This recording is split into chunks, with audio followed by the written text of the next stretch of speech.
Hello, welcome to সহজ study. আজকে আবারও ইবিএস এর কিছু গুরুত্বপূর্ণ প্রশ্নপত্র নিয়ে আসলাম এবং এগুলি প্রাইমারি টেটের জন্য খুবই গুরুত্বপূর্ণ।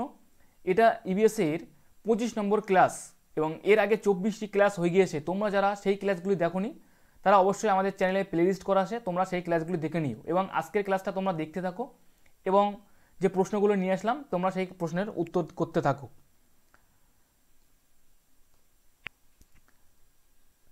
প্রথম নম্বর প্রশ্নে কি বলা হয়েছে? একটি সর্বভুক প্রাণী কোনটি? ব্যাঙের ছাতা, কাক, হরিণ, ব্যাঙ। তাহলে একটি সর্বভুক প্রাণী তাহলে কোনটি? অপশনগুলিতে কী দেওয়া বলা হয়েছে? ব্যাঙের ছাতা, কাক, হরিণ, ব্যাঙ। তাহলে এক নম্বর প্রশ্নের জন্য নিচের তাহলে কোন অপশানটি এখানে সঠিক হবে? সঠিক অ্যান্সার তাহলে কোনটি? তোমরা সবাই অ্যান্সার করতে থাকো। এক নম্বর প্রশ্নের জন্য এখানে সঠিক অ্যান্সারটি হচ্ছে কাক। তাই একটি সর্বভুক প্রাণী নিচের কোনটি? সেটি হচ্ছে কাক। কাক একটি সর্বভুক প্রাণী। 2 নম্বর প্রশ্ন, বাতাসের যে উপাদানটি সাধারণত উদ্ভিদ ও প্রাণী সরাসরি গ্রহণ করতে পারে না সেটি কোনটি? অক্সিজেন, নাইট্রোজেন, কার্বন ডাইঅক্সাইড বা কোনোটিই নয়। 2 নম্বর প্রশ্নে কি বলা হয়েছে? বাতাসের যে উপাদানটি সাধারণত উদ্ভিদ ও প্রাণী সরাসরি গ্রহণ করতে পারে না তা হলো কোনটি? অক্সিজেন, নাইট্রোজেন, কার্বন ডাইঅক্সাইড বা কোনোটিই নয়। 2 নম্বর প্রশ্নের জন্য নিচের তাহলে কোন অপশানটি এখানে সঠিক হবে? সঠিক অ্যান্সার তাহলে কোনটি? তোমরা সবাই অ্যান্সার করতে থাকো। সঠিক অ্যান্সারটি হচ্ছে এখানে নাইট্রোজেন। তাহলে বাতাসের যে উপাদানটি সাধারণত উদ্ভিদ প্রাণী সরাসরি গ্রহণ করতে পারে সেটি কি? সেটি হচ্ছে নাইট্রোজেন। নেক্সট প্রশ্ন, মনুষ্য সৃষ্ট পরিবেশে বিপর্যয় হলো অম্লবৃষ্টি, অগ্ন্যুৎপাত, ভূমিকম্প ও পারমাণবিক বিস্ফোরণ। 3 নম্বর প্রশ্নে কি বলেছে? মনুষ্য সৃষ্ট পরিবেশ বিপর্যয় হলো অম্লবৃষ্টি, অগ্ন্যুৎপাত, ভূমিকম্প ও পারমাণবিক বিস্ফোরণ। 3 নম্বর প্রশ্নের জন্য নিচের কোন অপশানটি তাহলে এখানে সঠিক হবে? সঠিক অ্যান্সার তাহলে কোনটি? তোমরা সবাই অ্যান্সার করতে থাকো এবং এগুলি প্রাইমারি টেটের জন্য খুবই গুরুত্বপূর্ণ, এক্সামে আসার মতো প্রশ্ন। 3 নম্বর প্রশ্নের জন্য তাহলে সঠিক অ্যান্সার এখানে কোনটি হচ্ছে? সঠিক অ্যান্সারটি হচ্ছে পারমাণবিক বিস্ফোরণ। মনুষ্য পরিবেশের বিপর্যয় হলো একটি পারমাণবিক বিস্ফোরণ। নেক্সট প্রশ্ন, নিম্নলিখিতদের মধ্যে কোনটি নাইট্রোজেন সংবর্ধনকারী অণুজীব নয়? নিম্নলিখিতের মধ্যে কোনটি নাইট্রোজেন সংবর্ধনকারী অণুজীব নয়? রাইজোবিয়াম, অ্যানাবিয়া, ক্লোরোবিয়াম ও অ্যাজোটোব্যাক্টর। 4 নম্বর প্রশ্নের জন্য নিজের কোন অপশানটি তাহলে সঠিক হবে? সঠিক অ্যান্সার তাহলে কোনটি? তোমরা সবাই ফটাফট অ্যান্সার করতে থাকো। 4 নম্বর প্রশ্নে কি বলেছে? নিম্নলিখিতের মধ্যে কোনটি নাইট্রোজেন সংবর্ধনকারী অণুজীব নয়? রাইজোবিয়াম, অ্যানাবিনা, ক্লোরোবিয়াম ও অ্যাজোটোব্যাক্টর। 4 নম্বর প্রশ্নের জন্য নিজের কোন অপশানটি সঠিক হবে? সঠিক অ্যান্সারটি হচ্ছে ক্লোরোবিয়াম। সঠিক অ্যান্সার তাহলে কোনটি? সঠিক অ্যান্সারটি হচ্ছে ক্লোরোবিয়াম। নেক্সট প্রশ্ন, অক্সিলোফাইট জন্মায়। 5 নম্বর প্রশ্নে কি বলেছে? অক্সিলোফাইট জন্মায় কোথায়? অম্লবৃষ্টিতে, বালি মাটিতে, পাথুরে মাটিতে ও লবণাক্ত মাটিতে। তাহলে অক্সিলোফাইট কোথায় জন্মায়? তাহলে 5 নম্বর প্রশ্নের জন্য নিজের কোন অপশন তাহলে সঠিক হবে এখানে? কোথায় জন্মায়? অম্ল মাটিতে, বালি মাটিতে, পাথুরে মাটিতে ও লবণাক্ত মাটিতে। তাহলে 5 নম্বর প্রশ্নের জন্য তাহলে নিচের কোন অপশনটি সঠিক হবে? তোমরা সবাই অ্যান্সার করতে থাকো। সঠিক অ্যান্সার এখানে কোনটি? অক্সিলোফাইট কোথায় জন্মায়? সঠিক অ্যান্সারটি হচ্ছে অম্ল মাটিতে। তাহলে অক্সিলোফাইট কোথায় জন্মায়? অম্ল মাটিতে। 6 নম্বর প্রশ্ন, সামাজিক পরিবেশের অন্তর্গত বিষয় হলো। 6 নম্বর প্রশ্নে কি বলেছে? সামাজিক পরিবেশের অন্তর্গত বিষয় হলো জল, উদ্ভিদ জগৎ, সংস্কৃতি, বায়ু। 6 নম্বর প্রশ্নের জন্য নিচে তাহলে কোন অপশানটি এখানে সঠিক হবে? সঠিক অ্যান্সার তাহলে কোনটি? তোমরা সবাই অ্যান্সার করতে থাকো। সামাজিক পরিবেশের অন্তর্গত বিষয় কোনটি? জল, উদ্ভিদ জগৎ, সংস্কৃতি ও বায়ু। 6 নম্বর প্রশ্নের জন্য নিচের তাহলে কোন অপশানটি এখানে সঠিক হবে? সঠিক অ্যান্সারটি হচ্ছে এখানে সংস্কৃতি। সামাজিক পরিবেশের অন্তর্গত বিষয় কি, সেটি হচ্ছে সংস্কৃতি। 7 নম্বর প্রশ্ন, বায়ুমণ্ডলের বৈশিষ্ট্য হিসেবে বলা যায় যে জীবের জীবন ধারণের প্রধান উপাদান কার্বন ডাইঅক্সাইড এবং হাইড্রোজেন। বায়ুমণ্ডল পৃথিবীর তাপের সমতা বজায় রাখে। বায়ুমণ্ডলের জলীয় উপাদানবিহীন। ও ডিতে বলা হয়েছে ভূপৃষ্ঠের সমগ্র আয়তনের প্রায় 70% বায়ুমণ্ডল। তাহলে 7 নম্বর প্রশ্নের জন্য নিজের তাহলে কোন অপশনটি তাহলে সঠিক হবে? বায়ুমণ্ডলের বৈশিষ্ট্য হিসেবে বলা হয় কাকে? 7 নম্বর প্রশ্নের জন্য নিজের তাহলে কোন অপশনটি এখানে সঠিক হবে? সঠিক অ্যান্সার তাহলে কোনটি? তোমরা সবাই অ্যান্সার করতে থাকো। সঠিক অ্যান্সারটি হচ্ছে বায়ুমণ্ডল পৃথিবীর তাপের সমতা বজায় রাখে। নেক্সট প্রশ্ন, পরিবেশের স্বভোজী উদ্ভিদকে বলে উৎপাদক, বিয়োজক, পরিবর্তক ও খাদক। 8 নম্বর প্রশ্নে কি বলা হয়েছে? পরিবেশের স্বভোজী উদ্ভিদকে কি বলে? অপশানগুলিতে বলা হয়েছে উৎপাদক, বিয়োজক, পরিবর্তক ও খাদক। সঠিক অ্যান্সার তাহলে এখানে কোনটি 8 নম্বর প্রশ্নের জন্য? সঠিক অ্যান্সারটি হচ্ছে এখানে উৎপাদক। পরিবেশের স্বভোজী উদ্ভিদকে কি বলা হয়? স্বভোজী উদ্ভিদকে বলা হয় উৎপাদক। 9 নম্বর প্রশ্ন, পুষ্টিকর পদার্থ বেশি মাত্রায় জলে মিশলে যে দূষণ হয় তাকে কি দূষণ বলা হয়? 9 নম্বর প্রশ্নে কি বলা হয়েছে? পুষ্টিকর পদার্থ বেশি মাত্রায় জলে মিশলে যে দূষণ হয় তাকে কি দূষণ বলে? বায়ু, জল, শব্দ ও পরিপোষক। সঠিক অ্যান্সার তাহলে ওখানে কোনটি 9 নম্বর প্রশ্নের জন্য? পুষ্টিকর পদার্থ বেশি মাত্রায় জলে মিশলে যে দূষণ ঘটায় তাকে কোন দূষণ বলে? বায়ু দূষণ, জল দূষণ, শব্দ দূষণ ও পরিপোষক। 9 নম্বর প্রশ্নের জন্য নিচের কোন অপশানটি তাহলে এখানে সঠিক হবে? সঠিক অ্যান্সার তাহলে কোনটি? তোমরা সবাই অ্যান্সার করতে থাকো এবং এগুলি প্রাইমারি টেটের জন্য খুবই গুরুত্বপূর্ণ, এক্সামে আসার মতো সব প্রশ্ন। তোমরা ক্লাসটি দেখতে থাকো ও প্রশ্নগুলির অ্যান্সার করতে থাকো। সঠিক অ্যান্সারটি হচ্ছে পরিপোষক। সঠিক অ্যান্সার তাহলে কোনটি? পরিপোষক। পৃথিবীর দ্বিতীয় স্তরের পরিবেশ হলো প্রাকৃতিক পরিবেশ, জীবজ পরিবেশ, সামাজিক পরিবেশ ও সাংস্কৃতিক পরিবেশ। পৃথিবীর দ্বিতীয় স্তরের পরিবেশ তাহলে কোনটি? 10 নম্বর প্রশ্নের জন্য নিচের কোন অপশনটি তাহলে সঠিক হবে? প্রাকৃতিক পরিবেশ, জীবজ পরিবেশ, সামাজিক পরিবেশ ও সাংস্কৃতিক পরিবেশ। 10 নম্বর প্রশ্নের জন্য এখানে সঠিক অ্যান্সার তাহলে কোনটি? সঠিক অ্যান্সারটি হচ্ছে জীবজ পরিবেশ। তাহলে পৃথিবীর দ্বিতীয় স্তরের পরিবেশ তাহলে কোনটি? জীবজ পরিবেশ। এবং এখানে একটু মনে রাখবে যে পৃথিবীর প্রথম স্তরের পরিবেশ তাহলে সেটা কোনটি?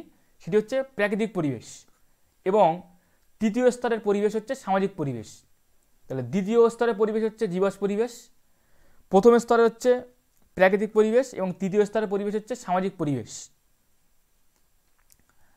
11 নম্বর প্রশ্ন, জল, জলজ সম্পদ, জলজ উদ্ভিদ ও প্রাণীর ধারক ও বাহক হলো বায়ুমণ্ডল, শিলামণ্ডল, বায়ুমণ্ডল ও জীবমণ্ডল। তাহলে 11 নম্বর প্রশ্নে কি বলেছে? জল, জলজ সম্পদ ও জলজ উদ্ভিদ এবং প্রাণীর ধারক ও বাহক হলো নিচের কোনটি? অপশানগুলিতে বলা হয়েছে বায়ুমণ্ডল, শিলামণ্ডল, বায়ুমণ্ডল ও জীবমণ্ডল। তাহলে 11 নম্বর প্রশ্নের জন্য নিচের তাহলে কোন অপশানটি এখানে সঠিক হবে? সঠিক অ্যান্সার তাহলে কোনটি? সঠিক অ্যান্সার এখানে কোনটি?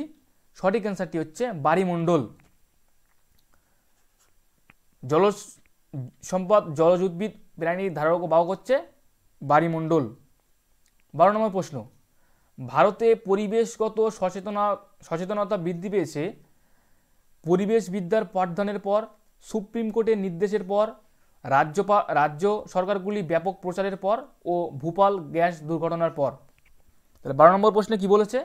ভারতে পরিবেশগত সচেতনতা বৃদ্ধি পেয়েছে, তার জন্য নিচের কোন অপশানটি এখানে সঠিক হবে? অপশানগুলিতে কি বলা হয়েছে? পরিবেশবিদ্যা পাঠদানের পর, সুপ্রিম কোর্টের নির্দেশের পর, রাজ্য সরকারগুলির ব্যাপক প্রচারের পর ও ভূপাল গ্যাস দুর্ঘটনার পর। 12 নম্বর প্রশ্নের জন্য নিচের কোন অপশানটি এখানে তাহলে সঠিক হবে? সঠিক অ্যান্সারটি হচ্ছে ভূপাল গ্যাস দুর্ঘটনার পর।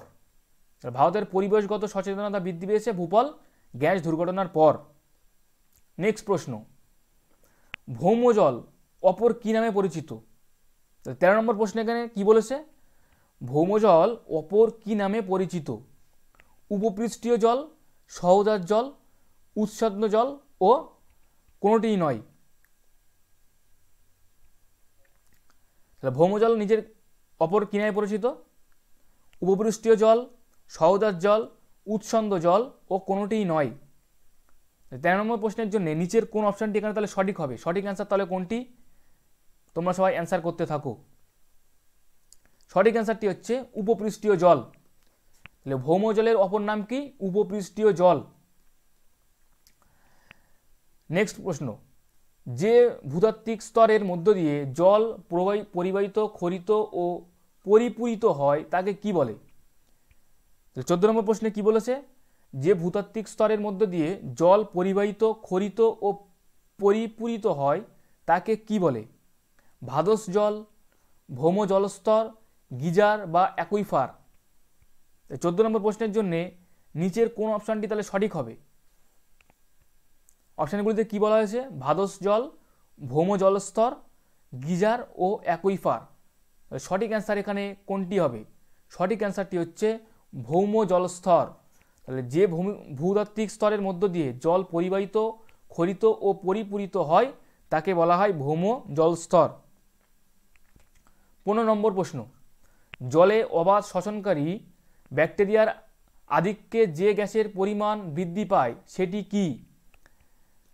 Carbon dioxide, nitrogen dioxide, hydrogen sulphide ও কার্বন মনোঅক্সাইড। 15 নম্বর প্রশ্নে কি বলেছে? জলে অবাধ শ্বসনকারী ব্যাকটেরিয়ার আধিক্যে যে গ্যাসের পরিমাণ বৃদ্ধি পায় সেটি কি? Carbon dioxide, nitrogen dioxide, hydrogen sulphide ও কার্বন মনোঅক্সাইড। তাহলে 15 নম্বর প্রশ্নের জন্য নিচের কোন অপশানটি এখানে তাহলে সঠিক হবে? সঠিক অ্যান্সার তাহলে কোনটি? সঠিক অ্যান্সার তাহলে কোনটি? সঠিক অ্যান্সারটি হচ্ছে হাইড্রোজেন সালফাইড। জলে অবাধ শ্বসনকারী ব্যাকটেরিয়া আধিক্যে যে গ্যাসের পরিমাণ বৃদ্ধি পায় সেটি হচ্ছে হাইড্রোজেন সালফাইড। নেক্সট প্রশ্ন, পানীয় জলে কোনটি একেবারে চলবে না? তাহলে পানীয় জলে কোনটি একেবারেই চলবে না? ম্যাগনেসিয়াম লবণ, সোডিয়াম লবণ, দ্রবীভূত কার্বন ডাইঅক্সাইড ও ক্ষতিকর ব্যাকটেরিয়া। 16 নম্বর প্রশ্নে কি বলেছে? পানীয় জলে কোনটি একেবারেই থাকা চলবে না? ম্যাগনেসিয়াম লবণ, সোডিয়াম লবণ, দ্রবীভূত কার্বন ডাইঅক্সাইড ও ক্ষতিকর ব্যাকটেরিয়া। তাহলে 16 নম্বর প্রশ্নের জন্য নিচের তাহলে কোন অপশানটি এখানে সঠিক হবে? সঠিক অ্যান্সার তাহলে কোনটি? তোমরা সবাই অ্যান্সার করতে থাকো। এগুলি এক্সামে আসার মতো প্রশ্নগুলি খুবই গুরুত্বপূর্ণ। তোমরা সবাই ক্লাসটি দেখতে থাকো ও অ্যান্সার করতে থাকো। সঠিক অ্যান্সারটি হচ্ছে এখানে ক্ষতিকর ব্যাকটেরিয়া। সঠিক অ্যান্সার তাহলে কোনটি? ক্ষতিকর ব্যাকটেরিয়া। তাহলে পানীয় জলে কোনটি একেবারেই থাকা চলবে না? সেটি হচ্ছে ক্ষতিকর ব্যাকটেরিয়া থাকা চলবে না। 17 নম্বর প্রশ্ন, ভূনিম্নস্থ জল কোনটি? লবণাক্ত, স্বাদু জল, ক্ষারীয় জল ও অম্ল জল। তাহলে ভূনিম্নস্থ জল কোনটি? লবণাক্ত জল, স্বাদু জল, ক্ষারীয় জল ও অম্ল জল। তাহলে 17 নম্বর প্রশ্নের জন্য নিচের তাহলে কোন অপশানটি সঠিক হবে? ভূনিম্নস্থ জল কোনটি? 17 নম্বর প্রশ্নের জন্য নিচের যে অপশানটি সঠিক সেটি হচ্ছে স্বাদু জল। তাহলে ভূনিম্নস্থ জল কি জল? সেটি হচ্ছে স্বাদু জল। পানীয় জল জীবাণুমুক্ত করতে ব্যবহৃত করা হয় কি? ক্লোরিন, ফিনাইল, ওজোন ও ক্লোরামিন। তাহলে পানীয় জলকে জীবাণুমুক্ত ব্যবহার করতে তাহলে কি ব্যবহার করা হয়? অপশানগুলিতে কি বলা হয়েছে? ক্লোরিন, ফিনাইল, ওজোন ও ক্লোরামিন। 8 নম্বর প্রশ্নের জন্য নিচে তাহলে কোন অপশানটি এখানে সঠিক হবে? সঠিক অ্যান্সার তাহলে কোনটি? তোমরা সবাই অ্যান্সার করতে থাকো। 8 নম্বর প্রশ্নের জন্য সঠিক অ্যান্সারটি হচ্ছে ক্লোরিন। তাহলে পানীয় জল জীবাণুমুক্ত করতে ব্যবহৃত হয় কোনটি? সেটি হচ্ছে ক্লোরিন। 19 নম্বর প্রশ্ন, অম্লবৃষ্টি কথাটি সর্বপ্রথম ব্যবহার করেন কে? গ্যানং, ল্যামার্ক, অ্যাঙ্গাস ও প্যালাডে। তাহলে 19 নম্বর প্রশ্নে কি বলেছে? অম্লবৃষ্টি কথাটি সর্বপ্রথম ব্যবহার করেন কে? গ্যানং, ল্যামার্ক, অ্যাঙ্গাস ও প্যালাডে। তাহলে 19 নম্বর প্রশ্নের জন্য নিচের কোন অপশানটি এখানে সঠিক হবে? সঠিক অ্যান্সার তাহলে কোনটি? তোমরা সবাই অ্যান্সার করতে থাকো। অম্লবৃষ্টি কথাটি সর্বপ্রথম কে ব্যবহার করেন? সঠিক অ্যান্সার এখানে কোনটি? সঠিক অ্যান্সারটি হচ্ছে অ্যাঙ্গাস। অ্যাঙ্গাস অম্লবৃষ্টি কথাটি সর্বপ্রথম ব্যবহার করেন। 20 নম্বর প্রশ্ন, জলজ বাসভূমির সমুদ্রের যে গভীরতা পর্যন্ত সূর্যের আলো পৌঁছয় তাকে কি বলে? অ্যাফোটিক অঞ্চল, ইউফোটিক অঞ্চল, উভয়ই বা কোনোটিই নয়। জলজ বাসভূমির সমুদ্রের যে গভীরতা পর্যন্ত সূর্যের আলো পৌঁছয় তাকে কি বলে? অপশানগুলিতে কি বলা হয়েছে? এতে বলা হয়েছে অ্যাফোটিক অঞ্চল, বিতে বলা হয়েছে ইউফোটিক অঞ্চল, উভয়ই বা কোনোটিই নয়। তাহলে 20 নম্বর প্রশ্নের জন্য কোন অপশনটি এখানে সঠিক হবে? সঠিক অ্যান্সার তাহলে এখানে কোনটি? সঠিক অ্যান্সারটি হচ্ছে ইউফোটিক অঞ্চল। সঠিক অ্যান্সার তাহলে কোনটি? ইউফোটিক অঞ্চল। জলজ বাসভূমি সমুদ্রের যে গভীরতা পর্যন্ত সূর্যের আলো পৌঁছয় তাকে বলা হয় ইউফোটিক অঞ্চল। নেক্সট প্রশ্ন, বাসভূমি দূষণের অন্যতম কারণ কি? আর্সেনিক জনিত দূষণ, অ্যাসিড বৃষ্টি, অধিক যানবাহন নির্গত ধোঁয়া ও সবগুলি। বাসভূমি দূষণের অন্যতম কারণ কি? আর্সেনিক জনিত দূষণ, অ্যাসিড বৃষ্টি, অধিক যানবাহন নির্গত ধোঁয়া ও সবগুলি। 21 নম্বর প্রশ্নের জন্য নিচের কোন অপশানটি এখানে সঠিক হবে? সঠিক অপশান তাহলে কোনটি? বাসভূমি দূষণের অন্যতম তাহলে কারণ কোনটি? সঠিক অ্যান্সার তাহলে কোনটি? তোমরা সবাই ফটাফট অ্যান্সার করতে থাকো এবং এগুলি প্রাইমারি টেটের জন্য খুবই গুরুত্বপূর্ণ, এক্সামে আসার মতো সব প্রশ্ন। তোমরা ক্লাসটা কন্টিনিউ দেখতে থাকো ও প্রশ্নগুলির অ্যান্সার দিতে থাকো। সঠিক অ্যান্সারটি হচ্ছে অধিক যানবাহনের নির্গত ধোঁয়া। বাসভূমি দূষণের অন্যতম কারণ হচ্ছে অধিক যানবাহনের নির্গত ধোঁয়া। সিএফসি এর পুরো কথাটি কি? Carbon fluorine chlorine, carbon fluorochloride, carbofluoride chloride ও ক্লোরোফ্লুরোকার্বন। তাহলে 22 নম্বর প্রশ্নের জন্য নিচে তাহলে কোন অপশন এলে সঠিক হচ্ছে? সিএফসির পুরো নাম কি? Carbon fluorine chlorine, carbon fluorochloride, carbon fluorochloride ও ক্লোরোফ্লুরোকার্বন। 22 নম্বর প্রশ্নের জন্য নিচে তাহলে কোন অপশনটি সঠিক হচ্ছে? সঠিক অ্যান্সারটি হচ্ছে ক্লোরোফ্লুরোকার্বন। সঠিক অ্যান্সার তাহলে কোনটি? ক্লোরোফ্লুরোকার্বন। সিএফসির full form. 23 নম্বর প্রশ্ন, কোনটি বায়োডিগ্রেডেবল নয়? 23 নম্বর প্রশ্নে কি বলেছে? কোনটি বায়োডিগ্রেডেবল নয়? শাকসবজি, প্লাস্টিক ব্যাগ, ফল, ফুল। 23 নম্বর প্রশ্নের জন্য তাহলে কোন অপশনটি সঠিক হবে? কোনটি বায়োডিগ্রেডেবল নয়? শাকসবজি, প্লাস্টিক ব্যাগ, ফল ও ফুল। 23 নম্বর প্রশ্নের জন্য নিচে তাহলে কোন অপশনটি এখানে সঠিক হবে? সঠিক অ্যান্সার তাহলে কোনটি? তোমরা সবাই অ্যান্সার করতে থাকো। সঠিক অ্যান্সারটি হচ্ছে প্লাস্টিক ব্যাগ। সঠিক অ্যান্সার তাহলে কোনটি? প্লাস্টিক ব্যাগ বায়োডিগ্রেডেবল নয়। 24-এ কি বলেছে? প্লাস্টিক বায়োডিগ্রেডেবল গ্যাস, পোড়ালে ছাই উৎপন্ন হয়, পরিবেশ দূষণ করে না ও পলিমার যৌগ। 24 নম্বর প্রশ্নের জন্য নিচে তাহলে কোন অপশানটি তাহলে সঠিক হবে? প্লাস্টিক কি? বায়োডিগ্রেডেবল গ্যাস, পোড়ালে ছাই উৎপন্ন হয়, পরিবেশ দূষণ করে না, পলিমার যৌগ। প্লাস্টিকের জন্যে নিচের কোন অপশানটি এখানে সঠিক হবে? সঠিক অ্যান্সার তাহলে কোনটি? তোমরা সবাই অ্যান্সার করতে থাকো।